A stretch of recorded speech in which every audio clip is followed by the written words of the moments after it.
Welcome to the Ketones and Coffee Podcast with Lawrence Monaig, where we explore the ketogenic lifestyle and how it can improve your physical and mental health. Each week, we bring you valuable insights and advice from experts to help you on your journey to a healthier lifestyle. This episode is brought to you by BasicKetogenicLifestyle.com, where Lawrence coaches individuals with depression to reverse their symptoms and achieve a healthier, happier life using an evidence-based approach. So sit back, relax, and join us as we dive deep into the world of ketones and coffee. Subscribe to the Ketones and Coffee Podcast today and never miss an episode.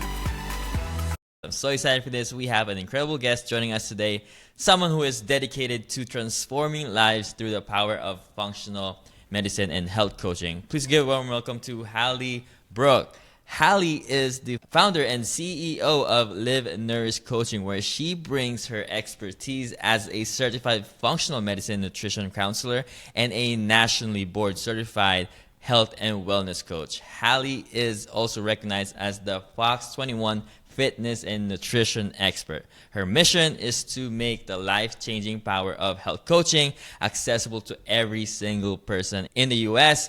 and beyond. Hally, welcome to the show. It's so wonderful to be here, Lawrence. Thank you for having me. Awesome. Hally is not just somebody who, woke up and became a functional health and wellness coach, right? She has a great story to tell us. That's why she's here today. When you guys reach out to me to be on the show, and then I heard your story, I had to have you on. We discussed this before we went live. I always say to us on the show that there are practitioners and then there are true practitioners that's, not throwing shade at anyone, right? But that's not the point. A true practitioner for me is someone who went through life and failed and learned and healed and then chose to take on a mission to help others. And that's what I hear from your story. Is that accurate? That is totally accurate. Amen. I love that. Yes, 100%. I don't want to give away your story too much, so you can probably tell it better than I can. So let's dive in here. You were a math teacher. Let's call it in a decade, right? I was, and then yep. You became an official fitness advisor for Fox 21 in your city. Mm-hmm. And then it seems like there's a pretty dramatic change there. What happened in between that got you to start practicing health in the health and wellness field? Yeah, totally. So teaching math was one of the most rewarding careers I've ever had. It was also the most exhausting, overwhelming thing I've ever done. And so towards the end of my teaching career, I was burnt out, I was exhausted, and I was also super sick. I look back at pictures of myself from that time and my skin was gray. I was working out and I was quote unquote healthy, but I was so skinny. I mean, just like I look back at those pictures of myself and go, oh, sweet Hally, like you were doing the best you could and you were so unwell. And so I left teaching because I was losing my mind. Went back to school, got like a summer certificate in personal training, which anyone who's a personal trainer knows that there's a wide swath of what you can get certified in. I was definitely like the lowest barrier to entry. Started personal training just to do something different.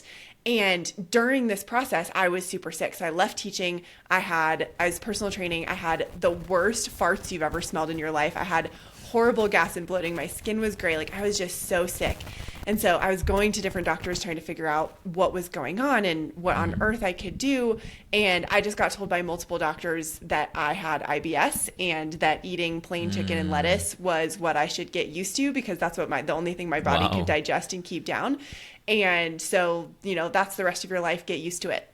And I just said, that cannot be the answer. Like eating chicken, like being this sick for the rest of my life cannot be the solution. I was in my mid-20s. I was 27, 28 at the time. And I was like, I have 60 years in front of me of eating chicken and lettuce. Like that cannot be the solution. Yeah. And so I sort of stumbled into functional medicine looking for answers for myself. I started searching, what leaky gut was and what SIBO was and what dysbiosis was, all these words that I'd never heard, and found a path forward through healing my gut. And so I did that mostly by myself and with some help from friends and books and everything I could find online and a lot of prayer. And I am now in a place where my gut is completely healed. I can eat everything I want, including gluten and dairy, which were absolutely on the no-go list before. And so as I'm doing this, I'm telling my clients all the things that I'm learning because I'm a total nerd. So we're doing squats and I'm telling them about gut microbiome and all of these things. And it ended up being my clients who went, Hally, this is your thing. you got to go back to school and do this. And so I did. I went back to school in 2020, right before the pandemic happened, for functional medicine, and came out the other side, kind of pivoted my personal training practice into a functional medicine practice. And then because of COVID, everyone's looking for alternative health and how do I keep my body healthy? Our practice exploded. And so here we are. And it's so cool. And that all came out of me being really sick and refusing to take this is the rest of your life for an answer, which is really awesome and humbling. I love that story. In a nutshell, right? Yeah, in a nutshell, for sure, in a nutshell. Well, I want to break this down, Hally, because we maybe have a lot, maybe people are listening right now and thinking, how did you got there? Because there's, you talked about your story briefly over there, but I want to get to how you were how was the journey? What was this journey like? I mean, you talked about the doctor's visits, and then they throw a bunch of things at you. It didn't work, and what happened? Like, talk to us through about the very first time that you experienced IBS, and what was going through your mind at the time, the doctor's visit, all of that. Yeah. Talk to us about that. Yeah, kind of my journey. So, gosh, probably back in 2015, it started with gas. I mean, truly, Lawrence, like the worst farts you've ever smelled in your life. It smelled like something crawled in your trash can and died in there. That was like what was coming out of my body. And I had no idea. I grew up in a family in Boulder, Colorado. We eat super healthy food. Like, I've always eaten quote unquote healthy. So I didn't understand. And the other thing that didn't make any sense was when I ate quote unquote healthy food, it would be 100 times worse. Like, I would make myself smoothies because I thought that would be more gentle on my stomach, and they would just blow me up. And then I would eat pasta or pizza or something like that, and I would feel sick still, but I wouldn't have that horrible gas. And that horrible gas, I mean, it was like, it just leaked out of me. Like, it wasn't, a fart that I could hold in while I was around people. It just like, it was awful. I just sort of like leaked this horrible smell. And on top of that, I felt so sick. I was exhausted. I had dark purple circles under my eyes that had no relation to how much sleep I got. I was sleeping like 10 to 12 hours a night. And if I got any less than that, I just couldn't function. Like, I was just so sick. And so I'm going to doctors. I started with my primary care physician, and my primary care physician referred me to a gastroenterologist. And that gastroenterologist was like, well, you don't have celiac disease and you don't have Crohn's or colitis. So like, there's not really anything you can do. Here's a probiotic. They just kind of like sent me home. And so I'm sitting at home. I also ended up going to like a couple different naturopaths and a couple different naturopaths, what's the other word? Like holistic healers.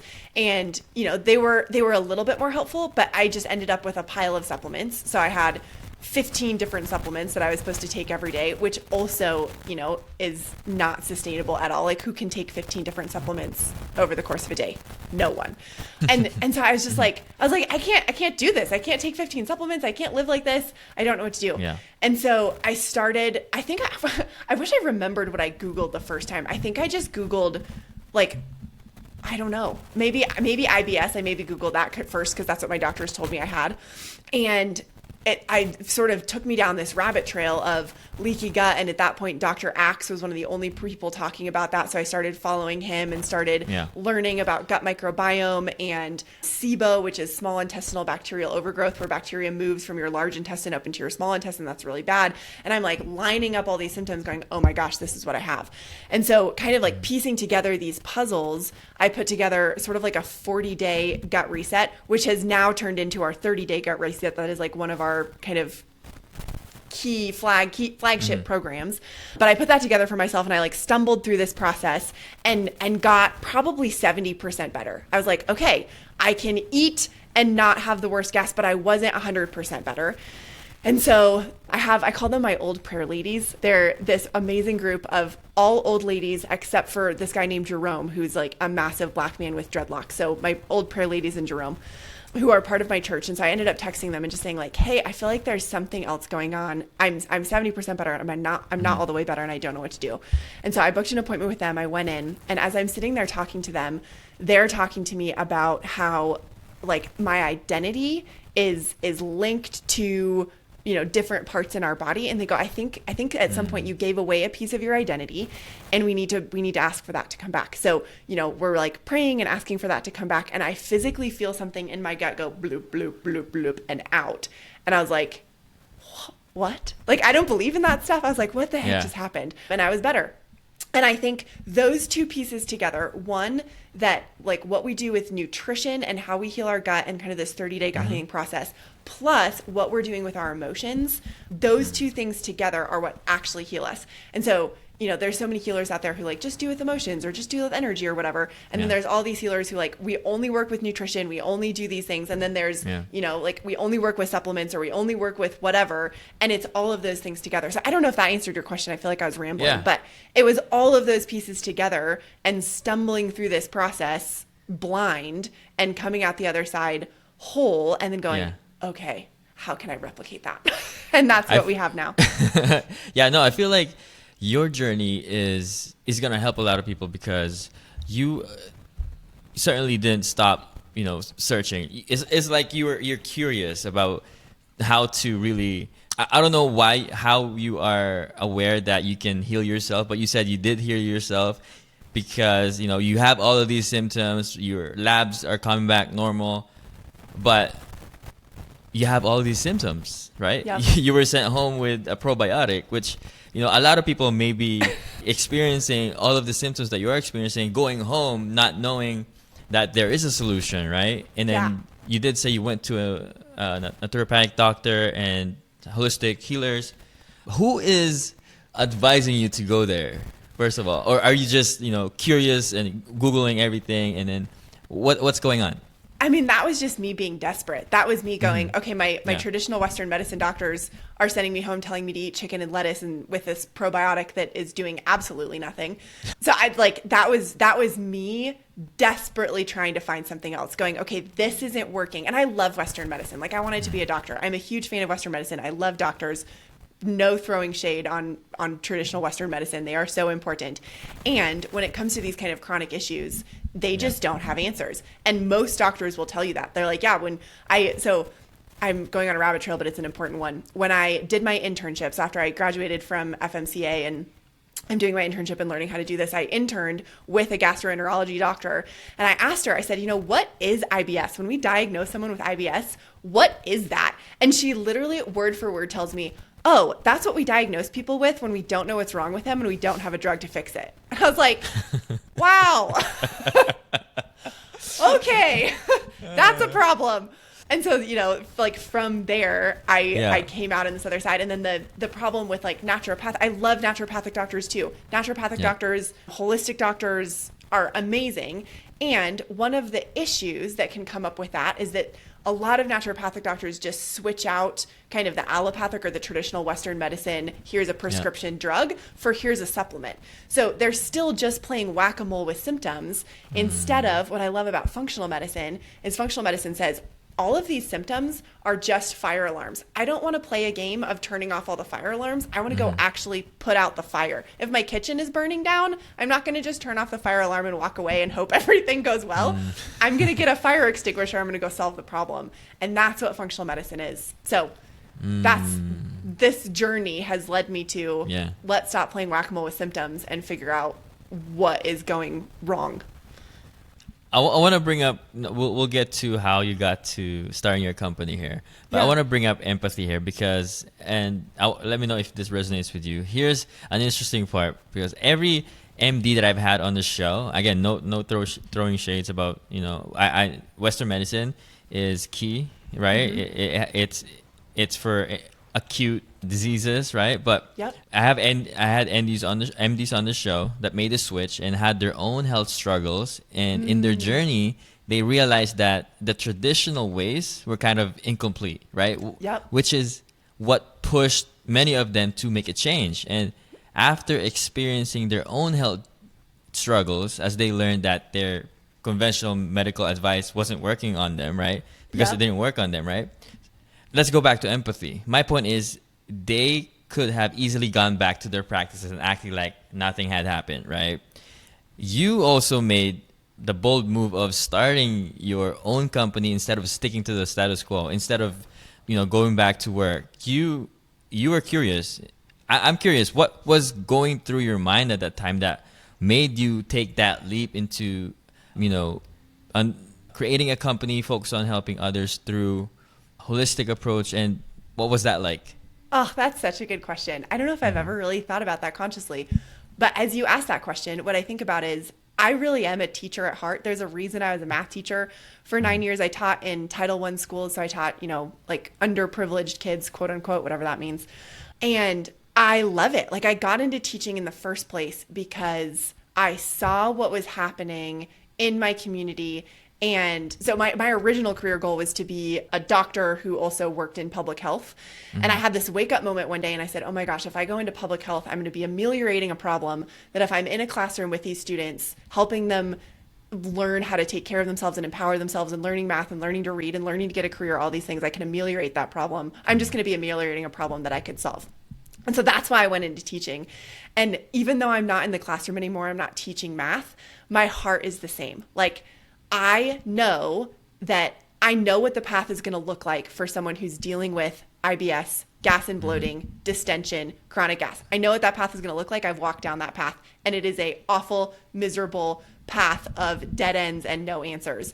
And so that teacher heart in me goes, oh, like if I could help you solve this problem up front, your life will be so much better. And I know it. And I think that teacher piece just, that's my heart. That's who I am. That's how I'm designed. And even though I'm not teaching math anymore, now I'm teaching people how to take care of their health. And it's really the same heart and the same passion. I could be in a doctor's office chair ameliorating a problem, or I could be empowering people to solve the problem on the front end. And that brings me life. That gets me up in the morning. Yeah. And I love that answer. And also, you understand what they're going through. You've been there. And you know what they're going through. And there's a lot of people out there going home from their doctor's office just with a probiotic in their hands. Yeah. and thinking that it will work, and maybe it's them, it's not. There's a lot of blame that comes with that too, right? Yeah. And you understanding that there are a lot of people out there like you, that's empathy. That's why I call you guys through practitioners, because you've lived it, you've done it, you're doing the work right now for yourself, and that's what live nourished means, right? It's not just about eating healthy. You've personally dealt with it. So while everything seems to be going great, right, for you, and you're thriving while teaching others, I'm curious about the difficulties you've faced while living with those conditions, right? How did that affect your back then? I want you to go back then. How did that affect your mental health? Right, I know because SIBO it does affect. You may be deficient in B12 and iron. What was that experience like? Yeah. So one of the things that I know now that I didn't piece together then was anxiety and depression, which I was dealing with. And I'd never dealt with before. Like I would not have called myself an anxious person or someone who dealt with depression. And now my gut health starts falling apart, and I was struggling. And now what I know, kind of looking back, are the pieces of, nutritional deficiencies. Our gut produces 95% of our serotonin. I didn't know any of that. I just thought I was like broken and couldn't get fixed. And so I'm going to answer that question for you in two different ways. The first way is, now looking back as a practitioner, I can look back and go, oh, okay, these are the scientific pieces of why I was dealing with anxiety and depression in conjunction with my gut health. And these are the things scientifically that I did to fix my gut health. And now I'm off my antidepressant medicine. I don't deal with anxiety. Like, I'm good, and I'm so grateful. But I think compounding that, while I was going through that experience, whenever I got invited over to someone else's house for dinner, I would pack my own dinner and I would leave it in the car in case what they were feeding me was something that I couldn't eat. I didn't want to be impolite and say like, oh, thank you for making me this amazing meal. I can't eat that. So I would looking back, this is all people pleasing, which I also teach all my clients, like, we don't people please. I was people pleasing. So I would kind of like push my food around and enjoy it. And then I would like run out to my car and eat the thing that I could eat and then like run back into the party. I did that all the time. I was terrified to try anything new because I had the 6 things that I know that I could eat that wouldn't totally blow me up. And anything outside of that, I would pay the price for a week If I ate something that caused me to get gassy and bloated, it would be a week. It wasn't like a one night thing. And so there's all of those pieces. There's like the social piece of not feeling like I can really be present with friends and family. There's the like bringing my own food everywhere. There's this underlying kind of constant fear of I just can't function. And so this is how I function. And then there's also, now looking back, all of these scientific pieces of the gut brain axis and how all of these things connect together. So there's the lifestyle piece that just puts you in a box and makes you feel like you're in a walking, living prison. And then there's the scientific, biological, chemical piece of that gut brain connection and how those connect and how messed up that was in my system. There's a lot there. There. Yeah, no, does it, no, you have a degree of being so in tune with your body because you said when you eat something, you know, it's going to affect you for a week. Do you teach your clients with, just connecting with your food and what food makes you feel? And just because if you're not aware what, certain food does to you, right? Yep. You could be so oblivious to food, right? Yeah. You don't know what, because I would, if I would eat something that's off, I would feel it the next day. I would be so bloated. But some people, when I ask them, do you feel it? They don't actually know. Yep, 100%. You're so accurate. I was actually reading a book last night that talks about how disconnected we are from our bodies, and we're so disconnected. But one of the things that we do with our clients now is within the first week of working with us, we do what's called a food, mood, poop journal, which when I tell people that, they're like, what? That sounds so weird. But it's exactly what you just said. It's what you're putting in your body, food, how that's affecting you, mood, both chemically and physically. So chemically is your mood and your energy level. And then physically, what's actually coming out of you on the back end. And people have no idea, especially when we're talking about, food intolerances or things that don't serve your body well. An allergy is something that triggers immediately. You eat something, you get hives within 60 seconds. An intolerance will take anywhere from 2 hours to 4 days to come out. And so people have no connection. Like I couldn't tell you what I ate for breakfast yesterday, right? And so if I'm feeling down and depressed and gassy and bloated today, I'm probably connecting that to the thing that I ate an hour ago, but it actually might be connected to the thing that I ate 6 hours ago. Yeah. And unless I have some way to track that, I have no idea. This is one of my favorite stories to give you that picture of how food affects our body. And this is obviously one of the more dramatic stories, but I think it paints the picture really well. So we had a mom who came to us with her daughter. Her daughter had like a whole bunch of food intolerance. She was 8 years old and was just having these explosions of rage, and they couldn't figure it out. Like she would be completely fine, totally emotionally controlled all day, and then she would have these massive explosions. And so they'd taken her to counselors and they'd taken her to doctors, and everyone was like, I don't know, like maybe she has trauma, who knows? And so we did a food, mood, poop journal with her. And one of the things that the parents were doing is to reward her for good behavior. They were giving her M&Ms, and they weren't even thinking about that as food because they were giving her like 2 or 3 M&Ms at a time, which is, that's in a parenting book. Like that's a good strategy, except that this girl had a massive intolerance to red dye 40. And so they would give her an M&M, and then 2 or 3 hours later, she would have this massive rage explosion because it was causing inflammation in her body and her body couldn't handle it. And so we were able, with that food, mood, poop journal, to piece this together. And I said, would you be willing just to take out M&Ms for like a week and maybe replace it with raspberries, something else that she likes? And she did, and we completely solved the rage problem. Like one fell swoop, we took out one thing. And that's obviously a really dramatic story. Like it's not always that dramatic and it's not always that easy. But I think that's such a beautiful illustration of who connects red dye 40 and an M&M to someone having like an explosion meltdown tantrum. Nobody, especially as adults. And the same exact thing happens in our adult body that's happening in her kid body. She just is 8 and doesn't have the words to be able to explain what's happening. I think that's such a beautiful explanation that nobody thinks about when they think about how food affects how we engage with the world. Yeah, and also I love that story. And also people get so, so quick to blame themselves for feeling this way, right? If you're feeling, if you're feeling emotional, my first question is, what did I eat yesterday, right? Yep. And because people will be so quick to, hey, what am I feeling? Why am I feeling this way? Why am I thinking this? My go-to is, man, what did I eat yesterday? Yep. What was causing this emotion? Yep. Right?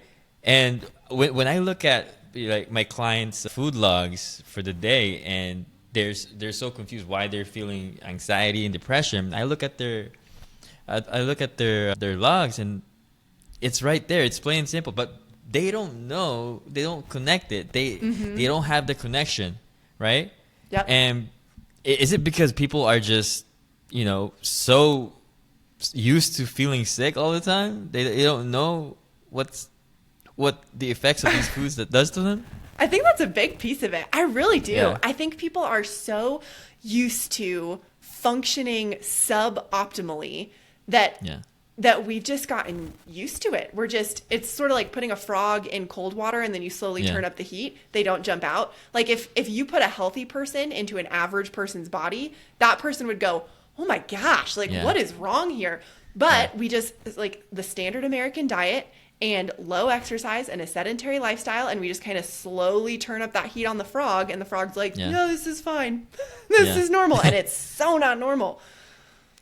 I got a friend that I'm coaching right now, and he's 34 years old, and he calls himself old. Wow. That is not old. Because he feels all of these back pains, and he couldn't, play the same sport that he used to play anymore, and he calls himself old at 34. That's called inflammation. That's not old. That's common, but that's not normal. Yeah, it's super common, and it's super not normal. Yeah, if you follow, like Dr. Mark Hyman is a great functional medicine example. I think Dr. Mark Hyman is in his late 60s, and he looks like he's maybe in his 40s. He still does all the things he wants to do. Why? Because of how he's fueling his body. And I'm sure you say the same thing to your clients, but I tell all my clients it's really not rocket science. Like, you put diesel gas into a gasoline car and your engine will run for a little bit, but it will sludge up your engine and it will completely wreck every internal system in your car. And we as humans are 10,000 times more complex than a car, but yet we think if we put diesel gas into our bodies, we'll be just fine. We're not. It does not work that way. Yeah, if you have a sports car, you're not gonna feed it, junk, right? Right. You're gonna keep it immaculate. Premium gasoline every single time. Premium gasoline, right? You have to, this is what I say, you have to understand how to fuel your body. You start there, right? Yep. Yeah, I love it. My personal journey was 7 years ago, I had a panic attack, and then followed with anxiety and depression, and then I stumbled upon keto. A cousin of mine did it, I for that, and then he lost a bunch of weight, and I'm like, pandemic happened, I gained about 30 pounds quick. I was working from home. Yeah. And then, I heard this keto thing. Oh, my cousin lost a few pounds here. Okay. Did it. Lost the weight. A few months later, my mood lifted. Energy's great. Depression symptoms are lifting. I hadn't had any testing still for sensitivities, but maybe I should, right? But restricting carbohydrates, has really done wonders for me. And it started with, as a sloppy keto, and then cleaned out my eating, became a lifestyle. And now I'm teaching people with it. I know that keto has been known to assist in healing the gut microbiome. Mm-hmm. Do you know how that works? Yeah, so there's a couple ways that works. So first of all, keto is one of the best food plans. I like to call them food plans instead of diets, but food plans that you can do for brain health. So people who are dealing with Alzheimer's or dementia or anxiety or depression, because it's so high fat and our brains are almost entirely fat, that's what that gray matter tissue is, it's fat, that a keto diet is so solid for that. So how does a keto diet affect our microbiome? And you mentioned this already. I don't know if you can hear that. There's massive thunder where I am right now. Oh, yeah. Was that thunder? Sorry for that on the podcast, these massive booms. Okay, so you mentioned it. There's two kinds of keto. There's sloppy keto, which is, cheese and bacon and kind of all of these things. And then there's clean keto, which is the way we teach our clients to eat, real food that either comes from the earth or has a mother. That's what we're going for, in the least processed form that you can possibly eat it in. So how does that affect our gut microbiome? It's something that is called metabolic programming. And that is a really fancy term for what you feed, you get. right? And so the bacteria that's in our large intestine primarily is breaking down food, it's fermenting food, it's actually a huge piece of our digestive process. And what you are feeding that bacteria is what's going to grow. And different bacteria feed on different things. So there are bacteria that feed more on proteins, there's bacteria that feed more on prebiotic fiber, there's bacteria that feed more on sugar and high carbohydrates. And so when you shift your diet to a more ketosis focused diet, you're dramatically reducing those carbohydrates, both processed and unprocessed. And so the bacteria that feeds on that kind of easy sugar is going to die out. Because it's not being fed anymore. And the bacteria that feeds on that more prebiotic rich fiber, that feeds on higher protein, that feeds on higher fat, that bacteria is going to thrive. And the interesting thing is the bacteria that feeds on those things, prebiotic fiber, good high fats, and good quality proteins, that is the kind of bacteria that helps with healthy weight balance. We now know there's actually different strains of bacteria in people who are obese versus people who are naturally thin. And that kind of bacteria will grow when you feed it the right foods, which are high prebiotic fibers, good high quality fats, and good high quality proteins. You will start to develop that particular strain versus when you're eating that, refined sugar, processed food, processed carbs, you're feeding a different bacteria. So that's how any kind of food plan, but especially a ketosis-based food plan, will change your microbiome and will affect your entire life forever.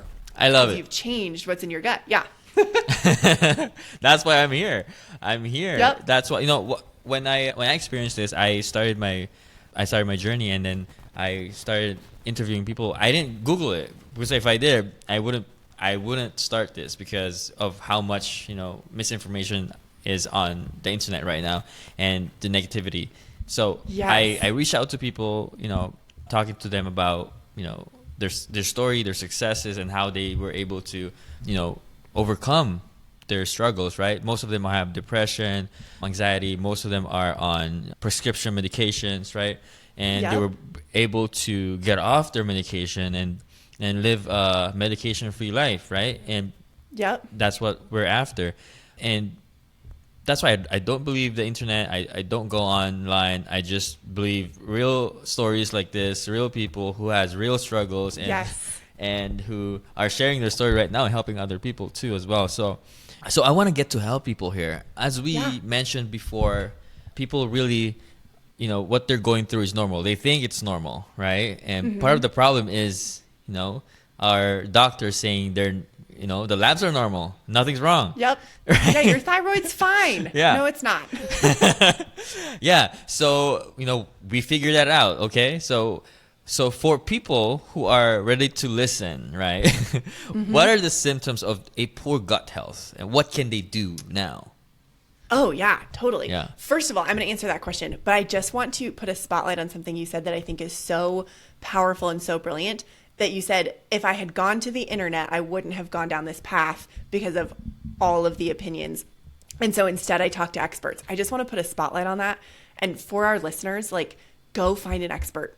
Go talk to Lawrence. Go talk to me. Go talk to someone who knows what they're doing. I love that.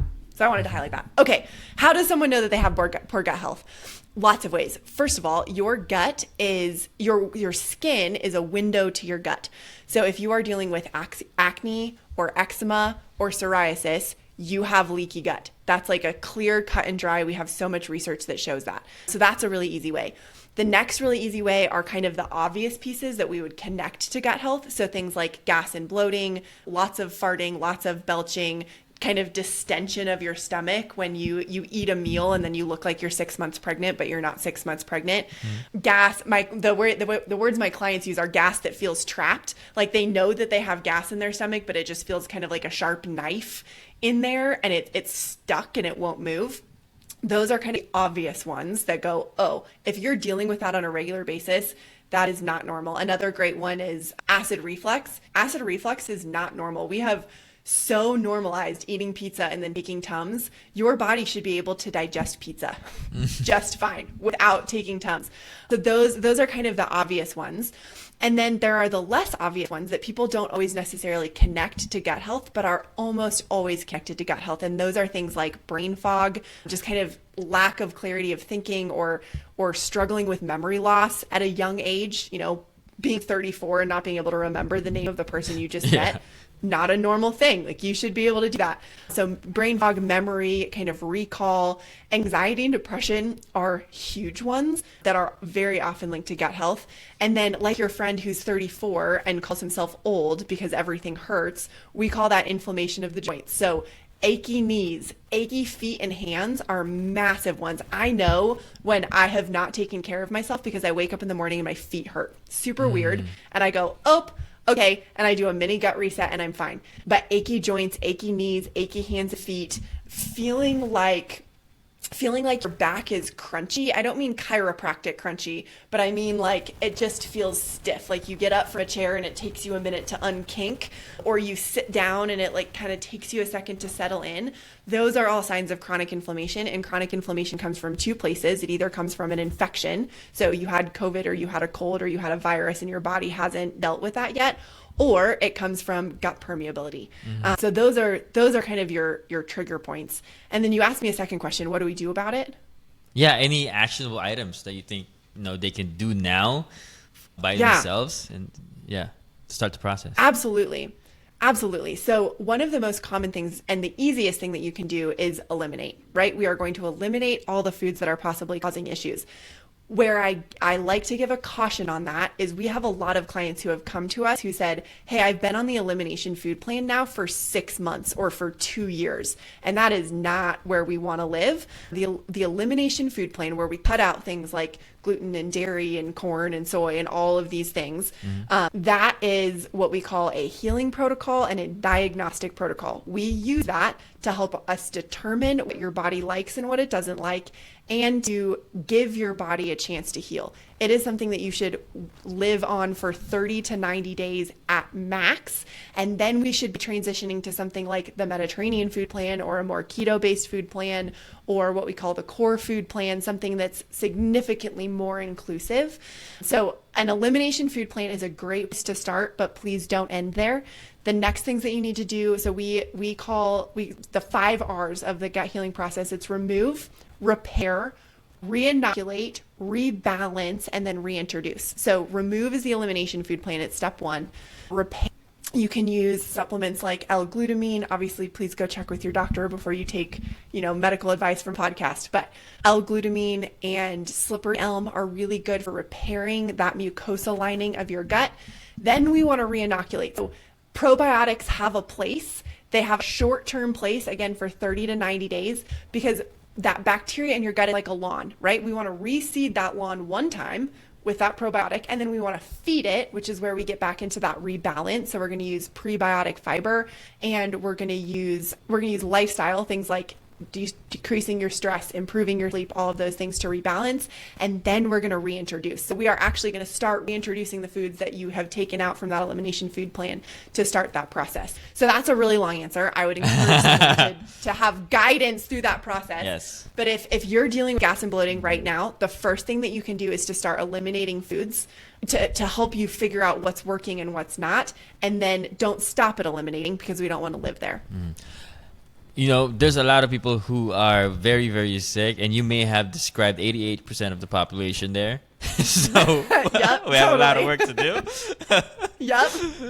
Yeah. So we do. So if you guys are, have any of those symptoms and they want to reach out to you, Hally, where can they reach you? Where can they find you? Yeah. Absolutely. So our website's the best place, www.livenourished.coaching.com, LIVENOURISHED coaching.com. You can book a free consult with us. We are really intentional about getting you to the right place. So if we are not the right place, we will refer you to the right place. So you can book a free consult there. You can also go to our social media at Live Nourished Coaching on Instagram and Facebook, and we have the 30-day gut fix. So for $27, you can grab that 30-day gut fix and start walking yourself through all 5 R's, not just the first R. Yeah, so connect with us through our website, connect with us through Instagram. We would love to get to know you. Awesome. And we're going to link everything down in the description box below so you guys can check that out, guys. Jump on it. All right, Hally, thank you so much for coming on and sharing your story and your experiences. Thank you for having me, Lawrence. This was wonderful. Awesome. All right. Have a great one. You too. Bye. Bye.